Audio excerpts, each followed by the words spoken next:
Good morning, everyone. We're just doing a short video on cold packing. Our very first video that we ever saw about pressure canning was actually, I didn't know it at the time, but it was called cold packing. You take raw meat, like in this case chicken, and you put it in the right size jar. You could use pint size depending on how many pieces you want, and or in this case we're doing quart.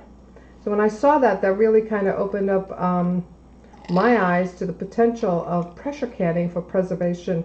But it's really important to do your research, follow your pressure canning instructions, understand what altitude you're at so you can figure out your specific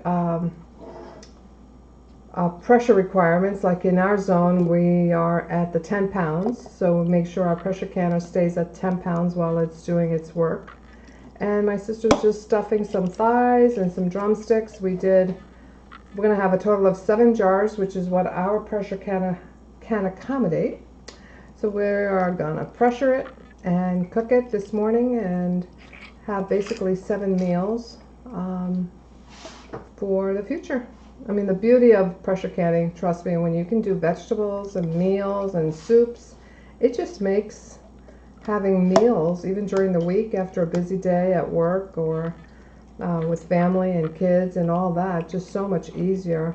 It cuts down on your prep considerably. Warm it up, put aside, and that's it. So part 1 is done. This is all we have to do. We're going to clean the rims with some vinegar. My sister's going to go clean her hands because she's been touching raw chicken, which she cleaned beforehand. Just use common sense, people. You don't have to be told. If you have gloves, wear gloves if that makes you feel comfortable. But clean hands. I mean, the temperature of this is going to go up to 250 degrees. If there's anything lurking in there, it's going to be killed. Just always process with clean hands, or if you feel comfortable with gloves. See you later.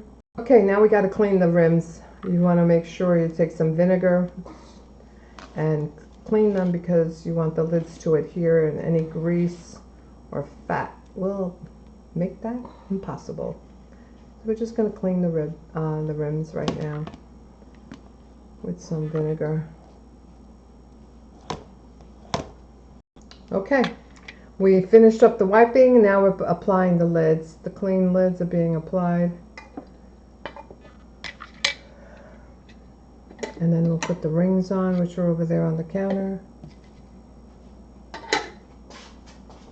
Again, we didn't put any seasoning. We'll do that when we're going to use the meat. Just keep it simple is our opinion, but feel free to research whatever recipe you want,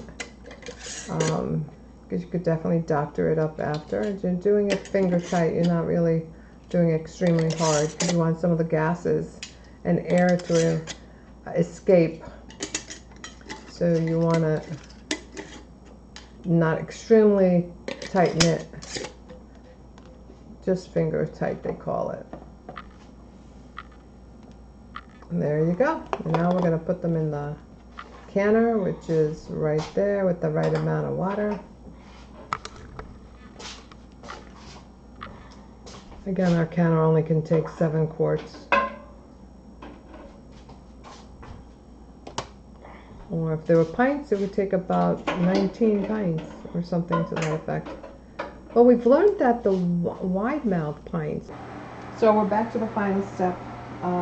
Sorry for the movement. So what I wanted to show you is we did take them out of the pot. Still has the hot water.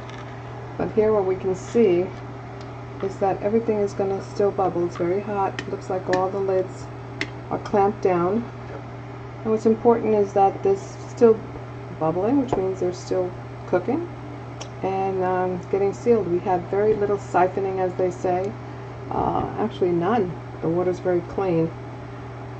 Okay, so hopefully this was helpful. Yes, dirty chicken looks great, and we'll be adding this to our pantry for whenever we don't feel like starting from